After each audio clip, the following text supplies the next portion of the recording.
Love you guys. That was a beautiful service, beautiful tribute, wonderful speeches, and from the heart. Beautiful. Yeah, it was EmmaJean was special. She always welcoming whenever I came, and she was a sweetheart. You felt the presence of the Lord around her, and somebody said something about calmness, and that was definitely something with her. So we miss you, EmmaJean. We will see you again. Well, this is Phil, and EmmaJean was one of those very, very unique people. When I knelt down beside her one day, I thought I was going to have a chance to just bless her with my time. Instead, she turned around and she gave me a hug, and she blessed me. That's just the kind of person that she always was. EmmaJean loved abundantly. Anytime I was in her presence, I knew I was loved. And I appreciated that so much about her. What a gift. What a gift.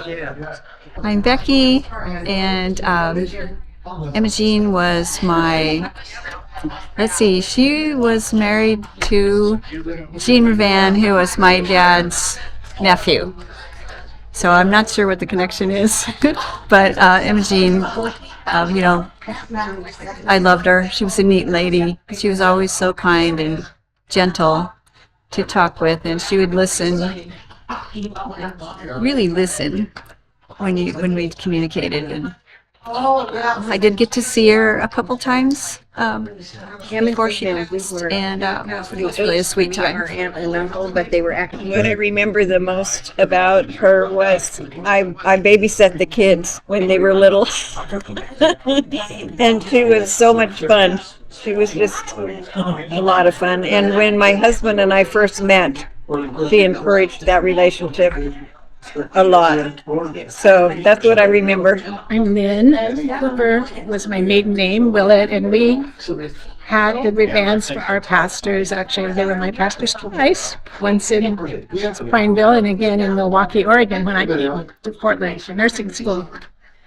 But I just remember the tiny little parsonage that I used to go to on Sunday afternoons to play, and for children eating in the kitchen, and Kip was instead of a high chair, it was like this thing that was all around you, and you just in a swing seat, so you could just make a big mess. He was just a baby. Yeah. And I look at him now and think, could that be the same person? But the Ravans were, they were part of my life. They married two of my brothers. They officiated that, and they also officiated my brother, the closest brother's funeral while they were there. So they were just a big part of our life. And EmmaJean was just gracious. Just remember being beautiful and gracious. And really was fun to get to know a little more about her, because she was just someone you would want to be like. Hi, I'm Ron, Carol's brother-in-law, and just enjoyed EmmaJean whenever we had family get-togethers over down at Carol's house, and nothing like sweet potatoes, for holiday. Really, really good stuff. So, gonna miss her. Her liveliness, and there you go. Memories are great. You'll enjoy them. I didn't know EmmaJean that well, but many times we were in the same room. She was a very godly person. She was a person of honor and authenticity, and I just loved her joy. She accepted everybody, including me.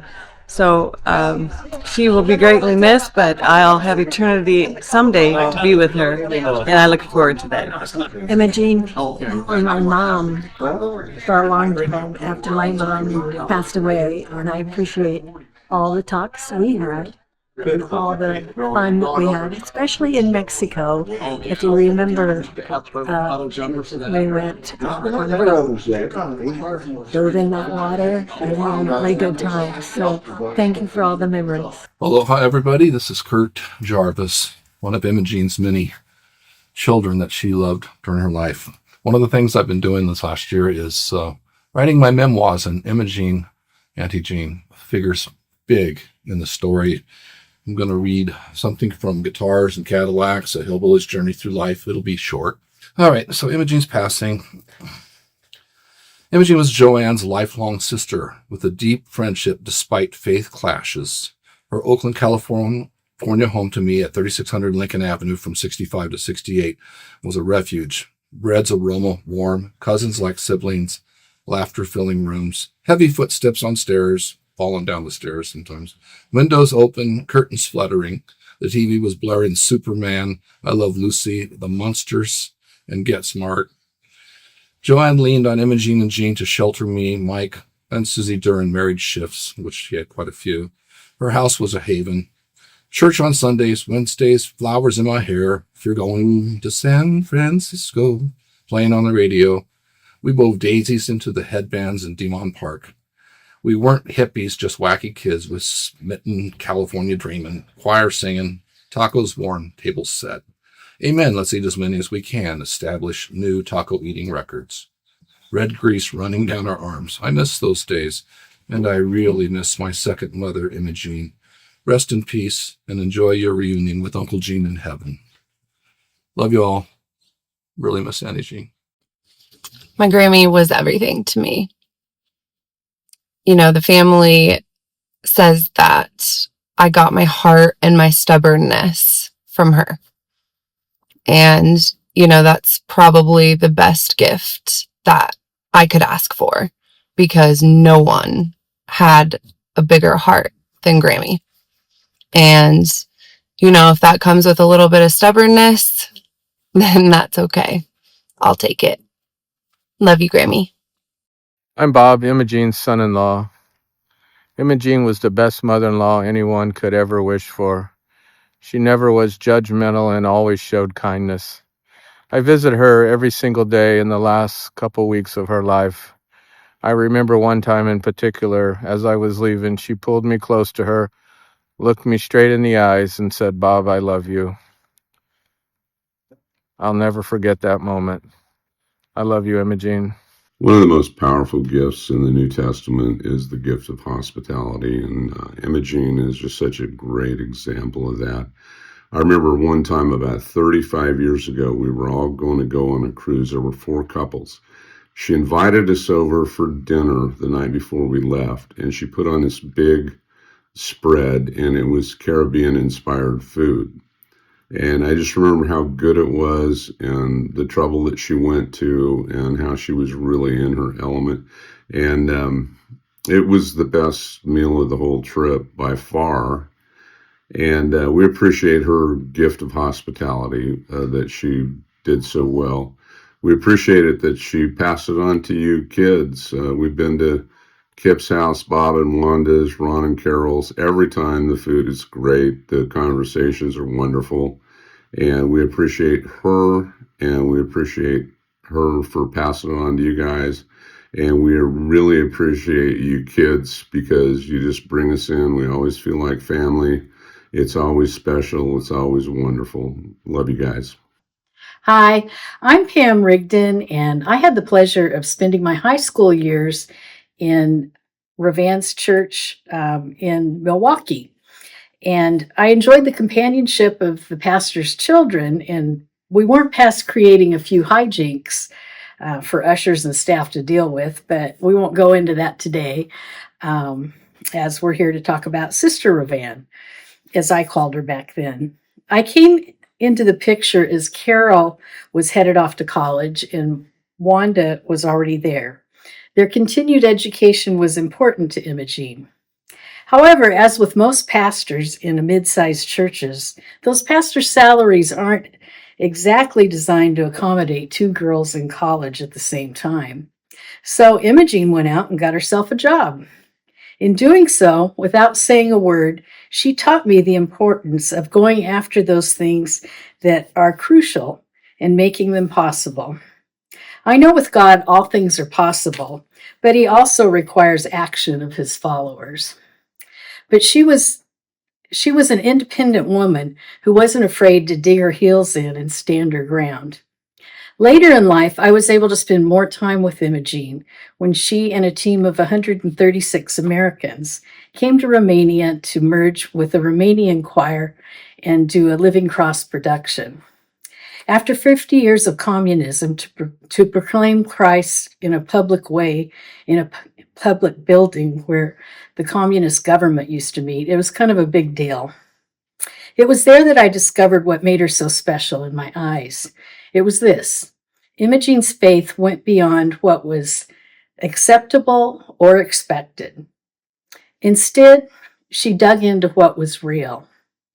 Sometimes messy or unsettling, she didn't skim over the uncomfortable things in life. She wasn't a pretender.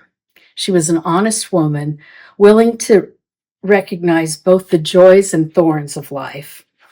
She dealt with each gracefully. And let's face it, she was full of style. That woman knew how to dress. As a young boy, I found boisterous joy every time you gave me a toy. From the boombox to the tube socks, you made me feel special. And I know you made Mom feed me those green vegetables. Now I think they're delectable, each piece sweet and ingestible. I remember Twin Falls, where you and Grandpa waited while Mom and Dad brought us in their sedan car after we'd crossed the map far, just to spend time with you and your massive heart. I remember cancer scars and tragic art that you survived like a magical farce, each written with patient grace and a practiced spark, destined to light the sky like the 4th of July or a collapsing star. You are grace, and each taste of the food you put on the plate made me feel special. And yes, you were a blessing, more robust than your touch of Thanksgiving dressing, warmed up with more lunch mixed with your lessons.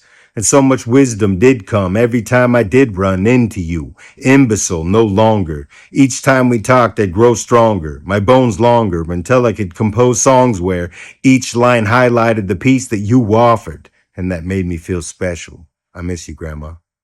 My memories of EmmaJean are when her and Noel came to Grand Junction, Colorado to be our associate pastors. And when I would see her in the hallway, she always was dressed beautifully and always kind and thoughtful and had great conversation. I remember that she spoke at a women's ministry dinner, and she talked about the gift of hospitality and serving delicious meals, home-cooked meals for family and friends and guests. I will never forget her hospitality when we went to her and Noel's house where she served a Caribbean meal. And I just have always been blessed by that, and I think about that often. Her lessons really impacted my life when my husband and I went to serve in Samachique, Mexico, and I would prepare meals. We'd have a bunch of ladies at my house, and we would cook and prepare the meals and put them in tins and freeze them and take them to Mexico.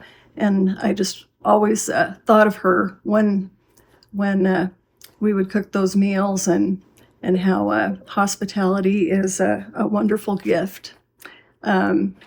She was kind and thoughtful, and she was a strong woman of God, and I will really miss her. I love you, EmmaJean. Where do I begin with my admiration of a woman that was my confidant, my mentor, and my friend? Oh yes, and she was my pastor's wife as well. I was only 11 years old when I met EmmaJean. She referred to me as the little girl next door many years later when we were chatting on the phone. One of the greatest gifts that she gave me was her 4 children to love. At a very young age, I was given the opportunity to help her care and watch the children as she and her husband, Brother Ravan, who was my pastor at our small church, Glad Tidings Assembly of God in Weed, California. When EmmaJean and Brother Ravan would do their pastoral duties, I was the babysitter. EmmaJean was a great musician, and she would lead our small choir, and Brother Ravan would prepare his and preach his long sermons. And I would keep watch over Wanda, Carol, Lloyd, and my baby Kip, who was born while they lived in Weed. We were next door neighbors, and I spent much more time with EmmaJean and the children than I did at home. About 4 years after pastoring in Weed, Pastor Ravan resigned and took a church in Prineville, Oregon. I was devastated. I was heartbroken, but my friend EmmaJean stayed in touch and invited me to visit multiple times at the churches that they pastored throughout the years. Even after I was married, Wanda took time to come and visit me, and what a joy it was to have her in my home. When it was time for the Ravans to retire, I was fortunate enough to attend their retirement in Utah. That was the last long sermon that I heard Pastor Ravan preach, but it was wonderful. And to see my kids all grown up. Several years have passed, and I was able to talk to EmmaJean on the phone prior to her passing. On Thanksgiving, I wanted to say hi, and I sent a text to her and to Wanda just to let her know that I was thinking about her. Little did I know that she was on her way to her eternal home that day.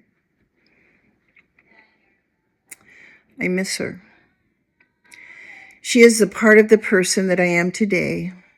Her feisty attitude, her very strong opinions, her love of music, her beautiful smile. Her friendship is one that I shall treasure for the rest of my life. Rest well, my dear friend, in the arms of our Lord Jesus Christ. I will see you soon. I love you.